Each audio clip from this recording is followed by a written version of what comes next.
Assalamualaikum warahmatullahi wabarakatuh. Shalom, Om Swastiastu, Namo Buddhaya, salam kebajikan. Halo teman-teman semuanya, apa kabar? Semoga selalu dalam keadaan sehat ya. Teman-teman semua, selamat datang dalam video penjelasan dari kelompok kami, kelompok 12, Grup B, kelas Cyber Hukum Telematika, Fakultas Hukum Universitas Sumatera Utara. Kami dari kelompok 12 terdiri dari 4 anggota, yaitu yang pertama, saya sendiri, Seba Andi PA, kemudian ada M. Fahri Alfarabi Harahap, kemudian ada Bintang Aditya Siregar, dan yang terakhir ada Pade Arma Rifki Damani. Teman-teman, hari ini kami akan mengupas salah satu topik yang sangat relevan di era digital. Topik besar kami adalah kejahatan cyber dalam dunia hak kekayaan intelektual, khususnya tentang pembajakan konten digital nih. Di era internet dan teknologi yang semakin maju, pembajakan digital menjadi tantangan besar yang dihadapi oleh para pencipta dan pemilik konten. Yuk kita simak lebih lanjut tentang bagaimana pembajakan ini mempengaruhi industri kreatif dan lain sebagainya. Let's check it out. Halo semuanya, perkenalkan saya Bintang Aditya Siregar. Saya akan menjelaskan mengenai definisi pembajakan konten digital. Jadi, apa itu pembajakan digital? Pembajakan adalah tindakan mengunduh, menyebarkan, menggunakan, menjual, menduplikasikan, ataupun hal-hal lain yang dilakukan terhadap karya yang dilindungi oleh hak cipta tanpa izin dari pemiliknya. Hal tersebut berlaku secara umum. Lebih khususnya lagi jika kita ketahui tindakan pembajakan adalah tindakan peniruan, penjiplakan, atau plagiarisme yang dilakukan terhadap suatu karya yang dilindungi oleh hak cipta yang berlindung di bawah payung hukum.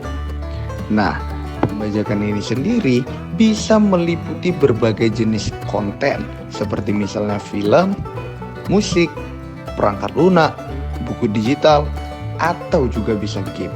Hal-hal yang telah saya sebutkan sebelumnya mengenai jenis-jenis konten tersebut bisa dipalsukan baik secara isi dari kontennya maupun hal-hal yang dijual melalui konten tersebut. Misal, jika film tersebut berasal orisinal dari studio yang memproduksi, lalu kemudian dibajak melalui rekaman yang dilakukan kamera di dalam bioskop ataupun cara apapun, atau ada orang yang tanpa bertanggung jawab mengganti klip rekaman dari film tersebut, itu adalah contoh-contoh dari tindakan pembajakan itu sendiri. Misalnya nih, kamu mengunduh film atau musik dari situs torrent ilegal, ataupun misalnya kamu juga menggunakan software bajakan, itu juga termaksud loh ke dalam kategori pembajakan digital, di mana dalam hal ini sebenarnya dilindungi di dalam undang-undang. Apalagi ketika kamu sampai mempublikasi tindakan-tindakan yang dilakukan terhadap pembajakan dan kamu mendapatkan keuntungannya, maka kamu dapat dipidana atas tindakan kamu tersebut loh. Perkenalkan, nama saya Pade Arma Rifki Damani. Di sini saya akan membawakan materi tentang dampak pembajakan digital. Pembajakan digital ini memiliki dampak yang sangat merugikan, baik bagi individu pencipta karya maupun industri kreatif secara keseluruhan. Salah satu dampak utama adalah hilangnya pendapatan yang seharusnya diterima oleh pencipta atau perusahaan pemilik hak cipta. Ketika musik, film, buku elektronik, atau perangkat lunak dibajak dan disebarluaskan secara ilegal, pendapatan yang diharapkan dari hasil kerja keras tersebut menjadi berkurang drastis. Potensi pendapatan yang hilang ini tidak hanya berdampak pada kesejahteraan finansial para kreator, tetapi juga mempengaruhi kemampuan mereka untuk terus berkarya. Dengan menurunnya pemasukan, beberapa kreator bahkan kesulitan untuk mendanai proyek-proyek baru mereka, yang pada akhirnya menghambat perkembangan industri kreatif itu sendiri. Di samping kerugian finansial, pembajakan juga menurunkan kualitas konten yang beredar di pasar. Banyak karya hasil bajakan yang didistribusikan dalam kualitas rendah atau rusak, sehingga mengurangi kepuasan konsumen yang mengaksesnya. Konten bajakan seringkali direkam atau dikopi tanpa standar kualitas yang baik, sehingga kualitas visual, audio, atau teksnya menjadi tidak optimal atau buruk. Hal ini bisa mempengaruhi persepsi publik terhadap karya tersebut, bahkan jika aslinya berkualitas tinggi. Selain itu, distribusi konten bajakan seringkali menjadi sarana penyebaran virus atau malware yang berbahaya. Situs-situs dan aplikasi tidak resmi yang menawarkan konten bajakan bisa menyisipkan program berbahaya dalam file yang diunduh, yang dapat mengancam keamanan data pribadi pengguna, bahkan merusak perangkat mereka. Dampak ini tidak hanya berbahaya bagi pengguna individu, tetapi juga meningkatkan beban keamanan cyber secara keseluruhan, mengingat potensi penyebaran malware yang luas. Lebih jauh lagi, pembajakan juga merugikan ekonomi secara keseluruhan. Industri kreatif adalah sektor ekonomi yang memberikan kontribusi besar, menciptakan lapangan kerja, dan mendukung banyak aspek lain dalam masyarakat. Jika pembajakan terus terjadi, hal ini bisa mempengaruhi keberlanjutan bisnis, memicu PHK, dan menghambat investasi baru di bidang kreatif. Dalam jangka panjang, ini bisa melemahkan perkembangan budaya dan inovasi, karena para kreator dan investor enggan untuk berinvestasi di bidang yang tidak memberikan perlindungan cukup terhadap hak cipta mereka. Pembajakan digital jika tidak ditangani dengan serius dapat membawa dampak buruk yang berkepanjangan bagi kreativitas dan keberagaman budaya yang seharusnya dapat dinikmati oleh masyarakat luas. Sekian materi dampak pembajakan digital. Terima kasih. Perkenalkan, nama saya M. Fahri Alfara Binarahan. Penyebab dan tantangan pembajakan digital. Kenapa pembajakan konten digital bisa terjadi begitu mudah? Nah, salah satu penyebab utamanya adalah kemudahan akses ke konten melalui internet. Situs web ilegal dan aplikasi yang menyediakan konten bajakan sangat mudah ditemukan. Tantangan lainnya yaitu sulitnya menegakkan hukum di dunia maya, karena banyak pembajakan yang beroperasi secara internasional dan tersembunyi di balik identitas palsunya.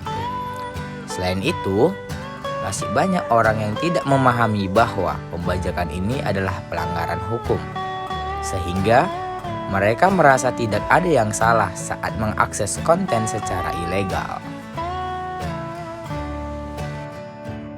Halo teman-teman, balik lagi di aku nih, aku Seba Andi PA.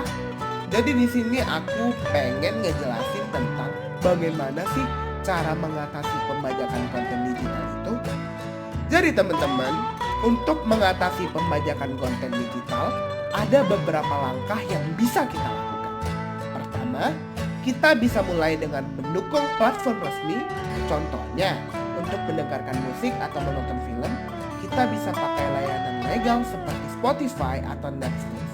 Dengan begitu, kita nggak cuma dapat akses yang aman dan bebas virus, tapi juga mendukung para kreator secara langsung supaya mereka terus bisa menghasilkan karya.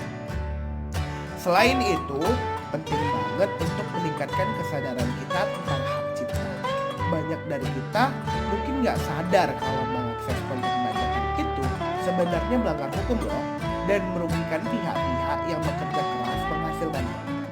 Makanya, edukasi publik soal pentingnya hak cipta sangat penting, terutama buat generasi muda yang sering mengakses konten digital. Teman-teman, pemerintah juga punya peran besar di sini. Mereka bisa memperkuat dan memperbarui undang-undang hak cipta untuk menghadapi tantangan baru di dunia digital. Kerjasama dengan perusahaan teknologi juga penting, karena dengan teknologi seperti DRM atau Digital Rights Management, konten yang bajakan bisa dideteksi dan dihapus dari platform-platform digital. Terakhir, perusahaan-perusahaan penyedia konten juga terus berinovasi untuk menyediakan layanan yang lebih terjangkau dan fleksibel. Misalnya, dengan paket-paket langganan murah atau layanan gratis dengan iklan, ini memberikan lebih banyak opsi buat kita untuk menikmati konten secara legal. Jadi, kalau kita mau menghargai kerja kreatif orang lain dan ikut menjaga ekosistem digital yang sehat, ayo mulai pilih opsi yang legal dan aman ya teman-teman.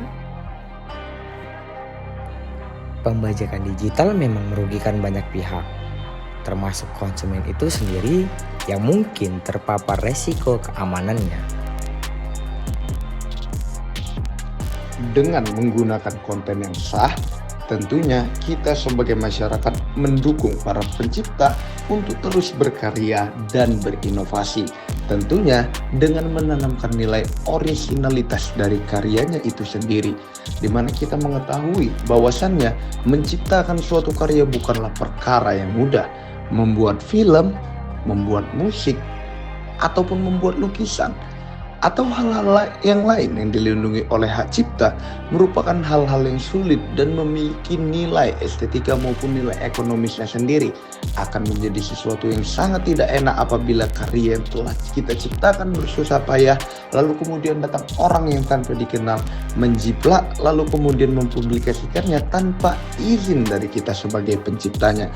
Oleh karena itu, kita sebagai masyarakat harus bergerak dari segmen terkecil untuk bisa terus mensukseskan apa yang terjadi dalam orisinalitas karya dalam perlindungan hak cipta.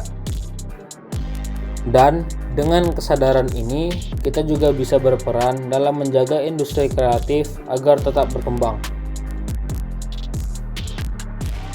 Teman-teman, makasih banyak ya udah nonton sampai habis. Jangan lupa untuk like dan share video ini agar lebih banyak orang yang sadar tentang pentingnya menghargai hak cipta. Sampai jumpa di video berikutnya guys. Assalamualaikum warahmatullahi wabarakatuh. Shalom, Om Santi Santi Om. Salam kebajikan.